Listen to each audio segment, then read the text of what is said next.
Hello everyone, welcome to my channel. So आज बेटा हम बात करेंगे फिजिक्स के चैप्टर इलेक्ट्रिसिटी की। सो जैसे कि हमारा साइंस का एग्जाम बहुत नजदीक है, सो इसलिए आज हम करेंगे रैपिड रिवीजन।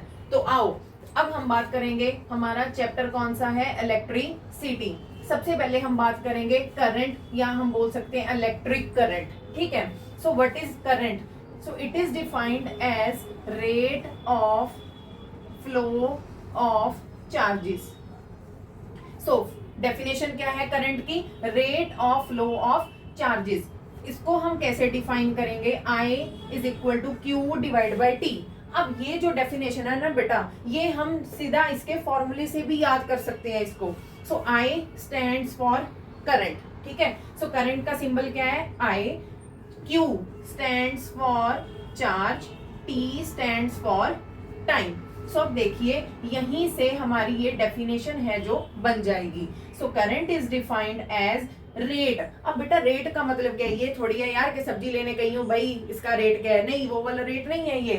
ये कौन सा रेट है कि जब हम किसी चीज को, यहाँ पे कौन है, चार्ज है, जब हम इसको किसके साथ डिवाइड करेंगे? टाइम टी के साथ। सो इस टाइम को हम किस में इंक्लूड कर दें? रेट में।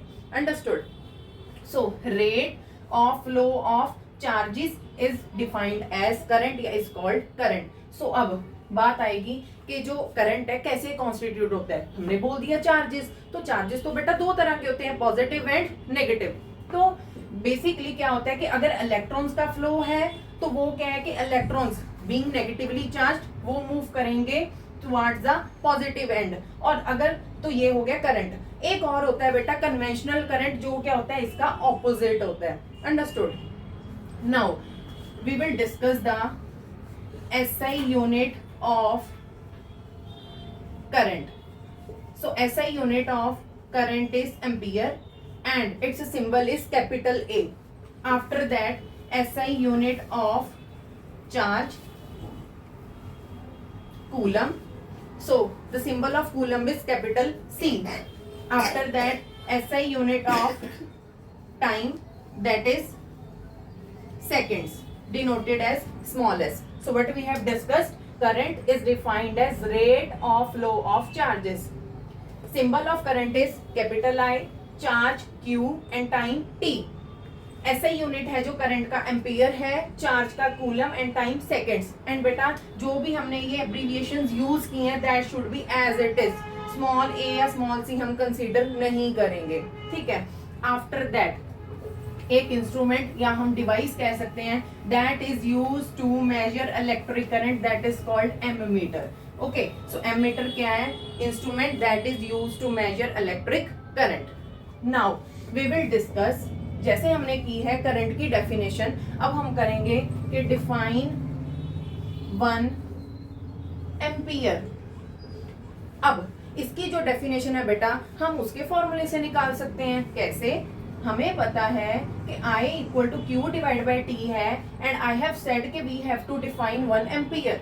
सो करंट का यूनिट है ampere. Now I am using the symbols, charge का कूलम एंड टाइम का सेकंड। अब एम्पियर के आगे उन्होंने क्या लगाया? 1। सो हम क्या करेंगे, चुपचाप सभी के आगे 1 1 लगा देंगे। अब इसी से हमारी डेफिनेशन बन जाएगी। तो क्या है डेफिनेशन 1 एम्पियर की? कि 1 एम्पियर इज the current कब? when 1 coulomb of charge flows in 1 second. So 1 ampere is the current when 1 coulomb of charge flows in 1 second. So this is the definition of 1 ampere. अब हम बात करेंगे हमारे next topic की, जो क्या है पोटेंशियल डिफरेंस। अब नाम से ही पता चल रहा है डिफरेंस की बात हो रही है, और हम जैसे मैथ्स में करते हैं कि difference between 2 numbers. So difference किसमें? 2 चीजों के बारे में। ओके, सो इसमें इस चैप्टर में हम करेंगे difference between 2 ends of the conductor. ठीक है, अब बेटा ये तो नहीं हो सकता ना कि चार्जेस अपने आप ही फ्लो कर जाएंगे, भाई नहीं हो सकता। कैसे? इसका एग्जांपल दे देती हूँ। मान लीजिए ये एक हॉरिजॉन्टल ट्यूब है और इसमें से क्या पानी अपने आप जो वाटर है फ्लो कर सकता है? नहीं कर सकता। तो इसका मतलब क्या है, अगर एक टैंक हमारा पानी का ऊपर हाई लेवल पे होगा और एक छोटे, तो वही उसी ट्यूब से हमारा जो वाटर है from the high level will flow to the low level. So इसका मतलब क्या है, वहां पे एक प्रेशर डिफरेंस क्रिएट हुआ है, ठीक है। सो यही कंसेप्ट को, यही एनालॉगी को हम लेके चलेंगे हमारे पोटेंशियल डिफरेंस के कंसेप्ट पे। तो इसमें क्या होगा कि अब जैसे हम कहें कि एक बॉडी है, ठीक है, लेट्स से ए, अब इस पे मैंने पॉजिटिव चार्ज डिपॉजिट किया, ठीक है। अब मैं और पॉजिटिव चार्ज इस पे लेके आ रही हूँ, ठीक है। पहले ही ऑलरेडी पॉजिटिव चार्ज पड़ा है, ठीक है, और positive charge. And 9th class में हमने बहुत अच्छे से पढ़ा है कि लाइक चार्जेस, लाइक मतलब सेम जो चार्जेस है, पॉजिटिव पॉजिटिव या नेगेटिव नेगेटिव, वो क्या करते हैं, रिपेल करते हैं, एक दूसरे से भागते हैं। और ऑपोजिट जो चार्जेस है वो क्या करते हैं, attract. So here we are discussing that there are now same kind of charges, ठीक है, like charges। so वो क्या करेंगे, रिपेल करेंगे। तो भाई ऐसे तो मैं कोई और चार्ज है जो ये पॉजिटिव लेके ही नहीं आ पाऊंगी, क्यों, due to force of repulsion between same charges. तो मेरे को क्या करना पड़ेगा भाई, कुछ तो करना पड़ेगा। क्या करेंगे, काम करेंगे। काम को क्या, वर्क डन। अब ये वर्क डन किस लिए करना पड़ेगा, इस फोर्स ऑफ रिपल्शन को ओवरकम करने के लिए। सो क्या करेंगे, work will be done to overcome the force of repulsion between these two charges, ठीक है। एंड दिस वर्क डन बेटा will be stored as potential difference. So यहां से हमारी डेफिनेशन आ जाएगी पोटेंशियल डिफरेंस की।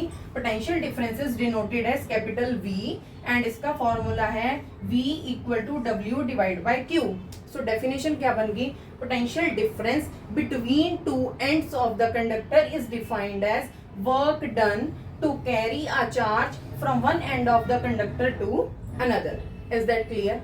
अब हम बात करेंगे SI यूनिट की। तो बेटा SI unit of work done is joule. Charge का अभी मैंने बताया था, so tell me in the comments. And potential difference का यूनिट क्या होता है, volt. Now as we have defined 1 ampere, now we are going to define 1 volt। तो सिमिलरली 1 वोल्ट की भी डेफिनेशन हम दे देंगे हमारे फॉर्मूले से ही। तो as V equal to W divide by Q। तो बेटा जब भी ये डेफिनेशन आएगी ना कि you have to define 1 ampere 1 volt, similarly 1 ohm भी आएगा, तो उसकी डेफिनेशन जब आप लिखोगे ना, तो उसके बाद आप ये जरूर लिख देना कि एज ये फॉर्मूला होता है, जैसे हम 1 वोल्ट की बात कर रहे हैं, ठीक है। So here I will write the definition और फिर उसको शो कर देंगे कैसे, कि as V equal to W divide by Q। अब V पोटेंशियल डिफरेंस है, उसका यूनिट क्या है, वोल्ट, इसका यूनिट क्या है, जूल, एंड चार्ज का यूनिट क्या है, कूलम। अब 1 की बात हो रही सी, so I have put the 1 in front of everyone, ठीक है। सो इसकी डेफिनेशन क्या हो गई, so 1 volt is the potential difference between two ends of the conductor when 1 joule of work is done to carry a charge of 1 coulomb from one point to another।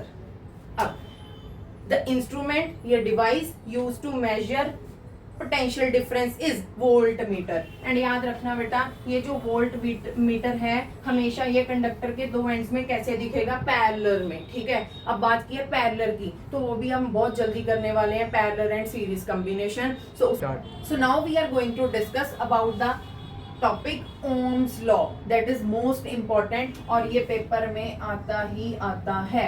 So what इज ओम्स लॉ, already written कि current I is directly proportional to V। Now I is current, V is potential difference। बेटा अभी तक हमने ohms law से पहले सिर्फ 2 ही कंसेप्ट्स पढ़े हैं, करंट एंड पोटेंशियल डिफरेंस। सो इन दोनों में जो रिलेशन है वो किसने दिया, ओम ने, और उससे बन गया हमारा Ohm's law. So it states that, so Ohm's law की स्टेटमेंट क्या है, it states that current flowing through the conductor is directly proportional to the potential difference across the 2 points provided, वहां पे क्या लिखना है, कॉमा डाल के, provided that temperature remains the same या temperature remains the constant। अब इसको बेटा हम ऐसे भी लिख सकते हैं। सो ये जो सिंबल है ये किसका है, डायरेक्टली प्रोपोर्शनल का। 2 तरह के प्रोपोर्शनलिटीज होते हैं, direct and second one is inverse. Direct means कि अगर ये इंक्रीज होगा तो ये भी इंक्रीज होगा, अगर ये डिक्रीज होगा तो ये भी डिक्रीज होगा, डायरेक्ट सीधा सीधा, ठीक है। इनवर्स मैथ्स में भी पढ़ा है, उल्टा करना, रेसिप्रोकल, जिसका मतलब क्या है कि अब वहां पे एक अपॉन में होगा और यहाँ पे जैसे मान लीजिए कुछ होगा तो इसका मतलब अगर यहाँ पे ये चीज इंक्रीज हो रही है तो ये क्या होगी, decrease, and vice versa. So ये था डायरेक्ट एंड इनवर्स प्रोपोर्शनल के बारे में। So Ohm's law, V directly proportional to I, V is potential difference, I is current, and ये जो डायरेक्टली प्रोपोर्शनल का सिंबल है this will be converted into equal to, और जब ये इक्वल टू में कन्वर्ट होता है, रिमेंबर वहां पे हमेशा कोई ना कोई कांस्टेंट आता है, और यहाँ पे हमारा कांस्टेंट कौन सा आया था, R, जिसको हमने नाम दिया रेजिस्टेंस। अब आप पूछोगे कि मैम रेजिस्टेंस क्या होता है। सो रेजिस्टेंस नाम से बना है, रेजिस्ट इंग्लिश का वर्ड है स्टॉप, ठीक है। तो रेजिस्टेंस की डेफिनेशन क्या है कि रेजिस्टेंस इज दैट रेजिस्ट और stops the flow of charges. ये क्या करेगा, चार्जेस के फ्लो को रोकने की कोशिश करता है, ठीक है। एंड ऐसा यूनिट है जो रेजिस्टेंस का, वो क्या है, ohm, and this is the symbol of ohm. Now we are going to plot the graph between potential difference and I. So as we know, horizontal this is x-axis and vertical that is called y-axis. So you have to take V, potential difference, across the x-axis and current I along y-axis. So अब ये directly proportional है, जिसका मतलब क्या है कि अगर I की वैल्यू 1 होगी या V की वैल्यू 1 होगी तो I की वैल्यू भी क्या होगी, 1. So if I say here 1 2 3 4 and so on. So if the value of V is 1 तो I की भी क्या है, 1 डायरेक्ट से, ठीक है। Next 2 2 and then 3 3 4 4. No, so now you will plot the graph and you will get straight line. So इस पे पूरा क्वेश्चन क्या आता है, स्टेट ओम्स लॉ, ठीक है। उसके बाद पूछ लेंगे कि what is resistance and its SI unit, and after that also they can ask for the graphical relation between V and I and also state 1 ohm, ठीक है। So now we are going to discuss, जैसे हमने किया था 1 ampere 1 volt, वैसे ही हम करने जा रहे हैं 1 ओम। अब ये कहां से आएगा, हमारे ओम्स लॉ के फॉर्मूला से, as we know V equal to IR, ठीक है। हमने अब R की वैल्यू निकालनी है।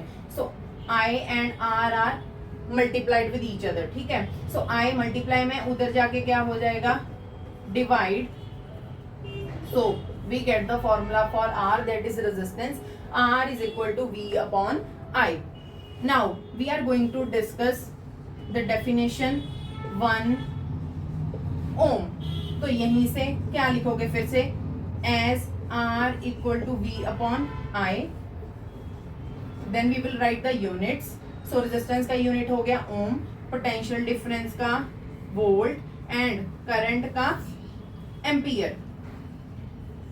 सो पुट द 1 ठीक है. सो 1 ओम की डेफिनेशन क्या होगी, 1 ohm is the resistance when current is 1 ampere and potential difference between 2 points is 1 volt. Now after that we will discuss the topic that is also most important और paper में आ जाता है, factors affecting the resistance. ठीक है, कौन कौन से factors हैं, कारण है जिस पे रेजिस्टेंस डिपेंड करता है. सबसे पहले आएगा कि R है जो resistance is directly proportional to L.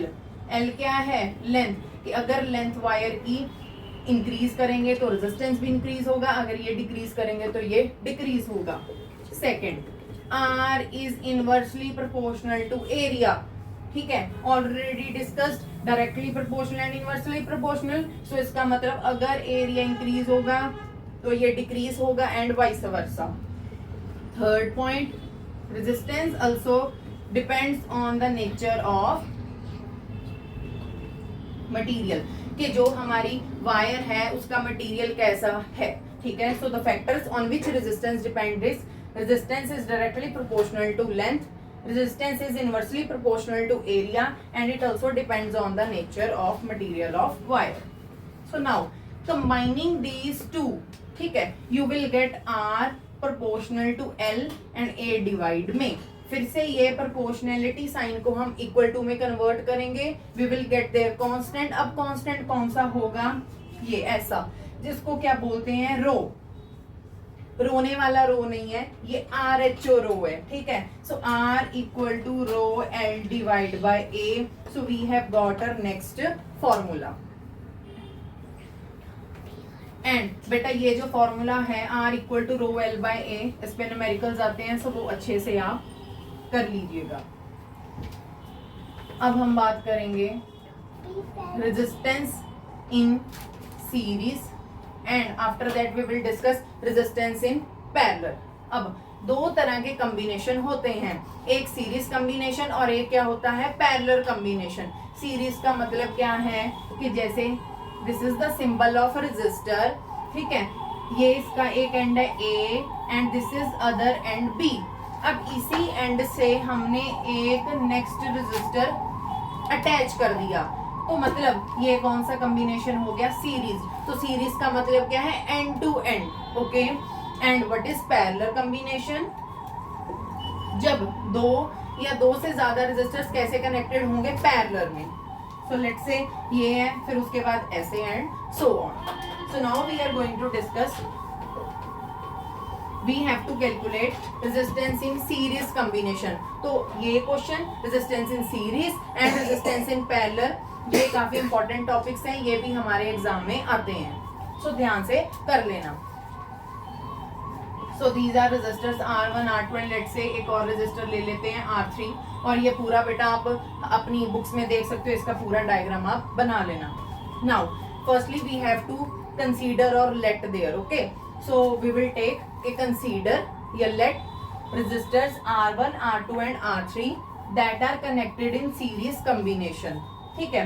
And series में याद रखना बेटा करंट क्या रहता है, सेम। इसका मतलब अगर इसमें करंट I है 30 एम्पियर है, तो इसमें भी 30 होगा और इसमें भी 30 एम्पियर होगा। सो let us consider 3 resistors R1 R2 and R3 be connected in series and V1 V2 V3 be the potential difference across these three resistors। And as we know in series combination current remains same, so I है जो I1 I2 I3 नहीं लिखेंगे क्योंकि वो same है, इसका मतलब I1 I2 and I3 की वैल्यूज इक्वल हैं, so इसलिए हम क्या ले लेंगे, सिंपली I ले लेंगे। so then there you will write के as we know in series combination current I remains same। After that we have to use our law that is Ohm's law। तो हम लिख देंगे as we know V equal to IR। तो अब V1 V2 V3 की values निकाल लेंगे। अब हमें कैसे पता चलेगा कि भाई यहाँ पे कौन सी वैल्यू निकालनी है, पैरेलल में फिर कुछ और हो जाएगा, तो कैसे पता चलेगा, देखो अब आपने सीरीज में रेजिस्टेंस कैलकुलेट करनी है, तो इसका मतलब ये चीज तो मैंने फाइंड करनी है, इसको गायब कर दो। और सीरीज में करंट क्या रहता है, सेम, तो जो चीज सेम है उससे भी हम कुछ नहीं निकाल पाएंगे, तो इसको भी हम गायब कर देंगे। तो बचा क्या, V पोटेंशियल डिफरेंस। तो वहां से पता चल गया कि अच्छा यहाँ पे मैं क्या करूंगी, V1 V2 एंड V3 की वैल्यूज निकाल लूंगी हमारे ओम्स लॉ से। So as we know V equal to IR, so what will be the value of V1 IR1, V2 equal to IR3, V3 equal to, so V2 equal to IR2, V3 equal to IR3। अब तीनों को क्या कर देंगे, हम add कर देंगे।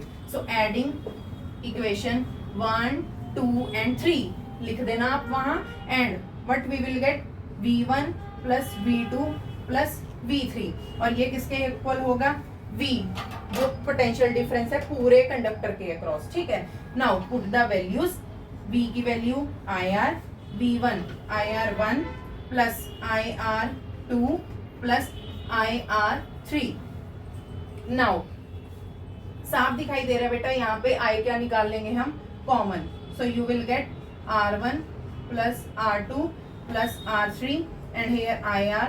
सो I and I cancels here. So resistance की क्या वैल्यू मिलेगी हमें, कि रेजिस्टेंस है जो सीरीज कॉम्बिनेशन में is equal to sum of individual resistances. Understood. So हमें क्या फॉर्मूला मिल गया, R equal to R1 plus R2 plus R3. अगर 4 रजिस्टर होते तो हम प्लस पीछे R4 लगा देते. ठीक है. सो ये जो फॉर्मूला है R के पैर में हम S डाल देंगे. दैट मीन्स इक्विवेलेंट रेजिस्टेंस जो सीरीज कॉम्बिनेशन में है that is equal to sum of individual resistances.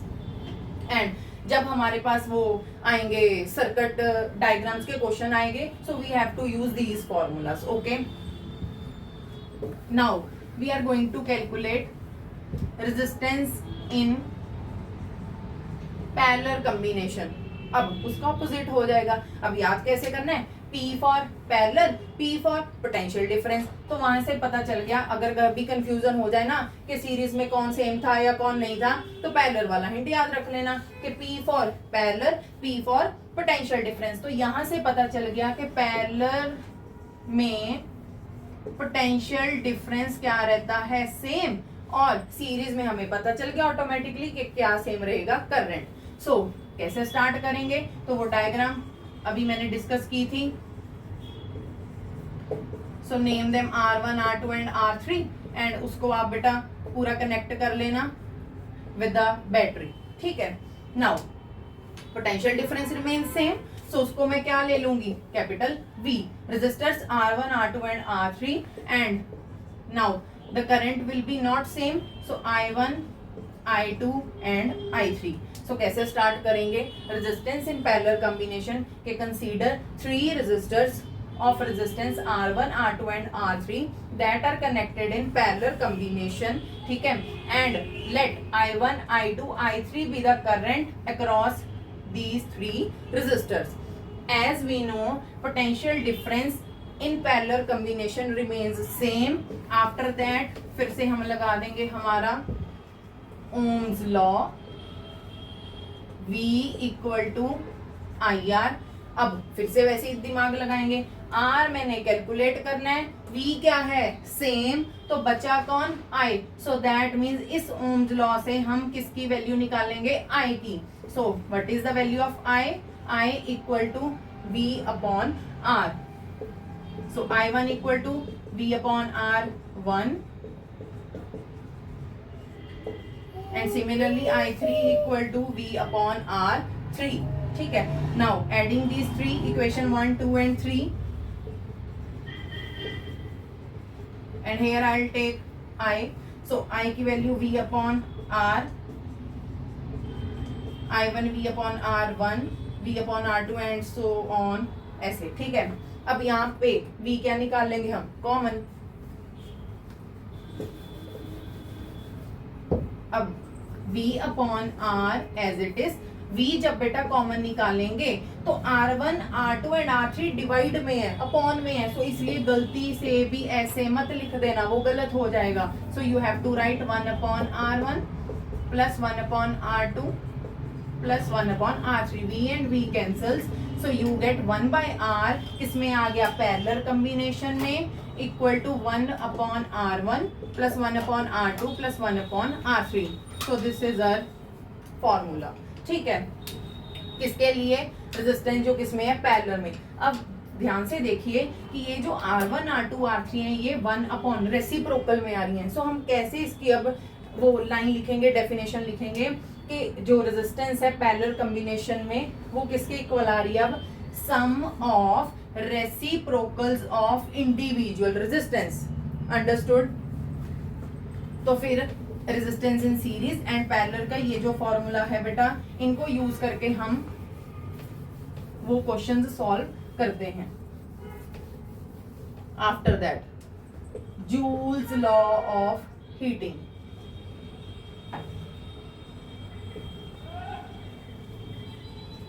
नाम से ही पता चल रहा है हीट की बात हो रही है. ठीक है. So H stands for heat. ठीक है. Is directly proportional to I square, directly proportional to R resistance. ठीक है. So now combining these three you will get H proportional to I square RT. अब प्रोपोर्शनलिटी साइन है, उसको हम किस में बदल देंगे, इक्वल टू में, वहां पे कोई कांस्टेंट आएगा, और बेटा अगर मान लीजिए मैंने कांस्टेंट के लिया तो मैंने वहां पे उसकी वैल्यू क्या डाल दी, 1, तो इसलिए हमें फॉर्मूला मिल गया H equal to I square R T.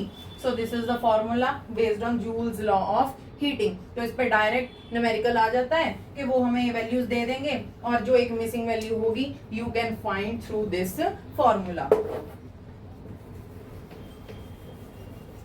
Now, the last concept is power. So, power is defined as rate of doing work. Okay. So, power denoted as capital P equal to rate, अभी बताया था time T equal to W. Okay. So, P power है, W work done and T time. So, it is defined as rate of doing work. उसके बाद बेटा हम फॉर्मूले use करेंगे जो ओम्स लॉ के, तो उससे पावर से हमें 3 और फॉर्मूले मिल जाएंगे। तो हमारे लिए मेन इसके फॉर्मूलाज ही हैं for the numerical point of view. So first formula is P equal to W divide by T, next formula is P equal to I square R, next is P equal to V square by R and so on. Okay, and P equal to V I. Understood? So these are the formulas for power. Now what is the SI unit of power? So SI unit of power is watt and its symbol is capital W. After that एक आता है कि commercial unit of energy, ठीक है? So what is the commercial unit of energy? That is kilowatt hour, and 1 kilowatt hour is equal to 3.6 into 10 raised to power 6 joule. ये भी आप याद करके जाना। कमर्शियल यूनिट ऑफ एनर्जी क्या है, किलोवाट आवर है, वो हमारे एमसीक्यू पॉइंट ऑफ व्यू से, एंड इसकी ये जो वैल्यू है कि किलोवाट आवर को कन्वर्ट करना है हमने जूल में, तो ये इसकी कन्वर्जन याद रखना, ये भी हमारे न्यूमेरिकल पॉइंट ऑफ व्यू के लिए इंपॉर्टेंट है। सो ये होगी हमारी रिवीजन अदर देन न्यूमेरिकल्स। अब न्यूमेरिकल्स की हम बनाएंगे एक next video. So subscribe and hope so आपको ये सारा समझ आ गया होगा। Thank you.